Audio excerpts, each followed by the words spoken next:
Ça y est, on atteint les 19 millions d'abonnés à ma chaîne. Un grand merci à chacun d'entre... Ah non, pardon, autant pour moi, c'est pas 19 millions d'abonnés, c'est 19 millions de bitcoins en circulation désormais. Ça y est, c'est fait. Bon, je vous aime quand même si ça serait bien de booster les abonnements. Alors on s'abonne. Et effectivement, 19 millions, c'est le nombre de bitcoins qui a été miné par les mineurs. 90% du job a été réalisé. Les 10% restants, on va mettre à peu près un siècle pour y arriver. Gros fail de ARK Invest dirigé par Cathie Wood avec également 21 Shares. Et oui, il voulait lancer un ETF sur le Bitcoin mais au comptant. Et ça a été rejeté par la SEC, l'autorité des marchés aux États-Unis. Pas assez de réglementation autour des cryptos. Pour autant, la SEC autorise les ETF sur les contrats à terme qui eux-mêmes sont indexés sur le Bitcoin. Mais un fonds qui achète directement des Bitcoins et quelqu'un qui veut acheter une part du fonds pour pouvoir récupérer le Bitcoin au comptant, visiblement c'est plus dangereux. Alors, me demande pas pourquoi, là comme ça me vient pas. Ça nous rappelle que les crypto-monnaies ne sont pas tout à fait acceptées dans la haute sphère financière. Mais ne perdons pas espoir, ça sera reproposé courant 2023. Et justement, CME Group réfléchit à créer des nouveaux contrats à terme sur d'autres crypto-monnaies que le Bitcoin ou l'Ethereum. Des trucs plus petits, mais gros quand même, comme par exemple Solana ou Cardano. Et oui, la demande des clients est importante. Rappelons qu'en décembre 2017, tu te souviens, c'est le point haut du Bitcoin avant qu'il s'effondre, qu'il crache à 3000 $, plus personne n'en voulait pendant des années. Et oui, c'est en novembre 2017 que le CME a lancé ces fameux contrats à terme, futurs et options sur le Bitcoin. Sur l'Ethereum, sur les deux je crois. Je sais plus en fait, j'en sais rien, faudrait que je regarde. C'est mal travaillé ces vidéos, et c'est pas parce que le Bitcoin est largement remonté depuis qu'on s'y intéresse plus. Luna Foundation Guard y croit à mort et continue à accumuler. On l'avait d'ailleurs déjà vu ensemble dans une précédente vidéo. Plus de 30 700 Bitcoins détenus désormais. Et elle va continuer. Direction NFT avec, on le sait, le marché qui se tasse. Ouais, depuis plusieurs semaines, c'est pas la joie. On a quand même dépassé en nombre de transactions sur le premier trimestre 12 milliards de dollars. Sur le mois de mars, on était autour de 2,6 milliards de dollars de transactions, contre quasiment 4 milliards en février et 5,6 milliards au mois de janvier. Ça baisse. Pour autant, ça reste énorme. Oui, parce qu'en 3 mois, on est déjà à la moitié de toutes les transactions qu'il y avait eu en 2021. Disons que ça baisse, mais toute chose est relative. Et dans la catégorie Metaverse, on a un partenariat entre Sandbox et Ledger. Oui, Ledger, c'est ces fameuses cold wallets pour pouvoir stocker ses cryptos en physique plutôt que de le laisser chez les brokers. Le but est notamment de créer des contenus pour les nouveaux utilisateurs et du coup, Ledger en a profité pour acheter une trentaine de terrains, des terrains virtuels sur Sandbox, pour créer des jeux éducatifs. Les cryptos se sont bien comportés ces dernières semaines en brisant le fameux plafond de verre qu'on avait au-dessus de la tête. 44-45 000 $ sur le Bitcoin, 3200 $ sur l'Ethereum et la fameuse résistance sur la capitalisation totale si l'on exclut le Bitcoin et l'Ethereum. On l'a évoqué la semaine dernière, il ne faut pour autant pas s'enflammer parce que le retour sur les records historiques, c'est pas encore acté. Et pour qu'une hausse soit saine, il faut des phases de consolidation. Donc il faut qu'elles soient progressives. Et donc forcément avec des phases de repli. Et justement, on est en pleine phase de repli sur ces précédentes zones de résistance qui devraient faire office de support. Je pourrais peut-être sortir le fameux tableau magique pour plus d'explications techniques. Oh putain, il va encore nous sortir son tableau l'un l'autre. Oh, ouais, c'est un truc comme ça. Donc là, on a une phase de conso, hop, une résistance là-dessus, un support en dessous.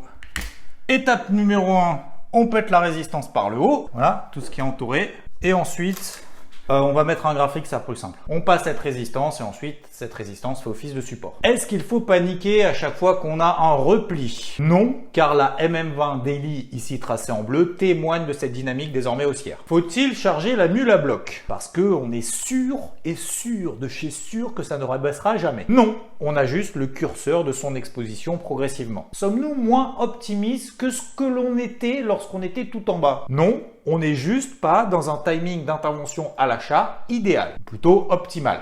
Parce que dans l'idéal, on achète en bas, on vend en haut, sauf que Ça arrive pas souvent. C'est une période de range, donc on a des hauts et des bas. Et la pire chose à faire dans cette période-là, j'achète, je vends, j'achète, je vends, j'achète, je vends, j'achète, je vends. Et sans s'en rendre compte, on grignote son capital. On dépense de l'énergie, donc le plus souvent, en plus de ça, c'est pour perdre de l'argent, et on s'énerve. Donc ça risque d'entraver notre psychologie. Et donc on n'aura plus les cartouches nécessaires lorsqu'on sera dans une période beaucoup plus propice. C'est un peu dommage. Dans les cryptos, il y a beaucoup d'impatience, d'émotivité, et généralement, cette émotivité, on la voit quand c'est négatif. Même un petit peu, c'est toujours très amplifié. C'est rarement d'ailleurs quand c'est positif. Alors qu'au final, on est simplement dans une phase de latérisation qui succède en plus de ça à une tendance haussière. Et ça y est, à chaque bougie rouge horaire, c'est le début de la fin, ça va à zéro. Et je le vois en plus, écrit noir sur blanc, c'est pas, j'invente pas. D'ailleurs, je vais vous donner deux exemples. ICP, début de semaine, je vois le croisement de cette moyenne mobile à 20 jours et à 50 jours. On l'avait vu dans la précédente vidéo, donc elle est en train de se reprendre. On a une petite phase de latérisation,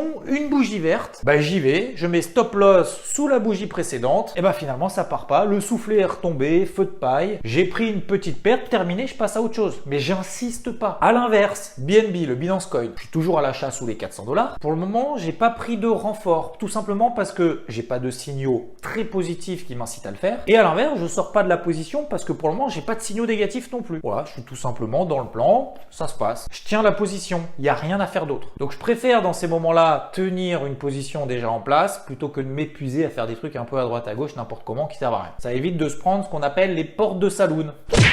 Important aussi dans cette période, c'est faire ce qu'on appelle le ménage. En fin de journée, si ça part pas, hop, on nettoie un peu les trucs. Ça évite de rester collé si jamais le marché devait perdre entre 10 et 15%. C'est tout à fait possible d'ailleurs. On clôture du coup progressivement les entrées moyennes. L'objectif étant d'en sélectionner sur la journée entre 1 à 3 grand maximum si ça part pas. Ça évite les mauvaises surprises au réveil le matin. Comme on a connu dans la nuit de mardi à mercredi, à 2h du mat, bim, on fait une grosse mèche sur le Bitcoin, l'Ethereum et sur l'ensemble du marché. Puis finalement, on se dit, je tiens pas, on verra. Puis après, ça baissouille et en fait, on coupe jamais. Et puis, ça permet aussi de garder du cash pour acheter sur repli les cryptos les plus fortes. On en a déjà vu ensemble quelques-unes. Il y a Rune par exemple, NIR et plein d'autres.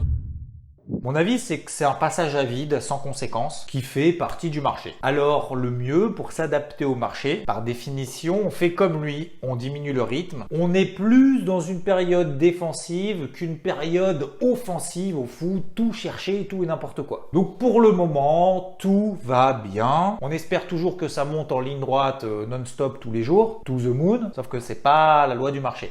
En tout cas, pas la loi d'un marché mature. À quel moment faudra paniquer ? J'ai envie de dire jamais.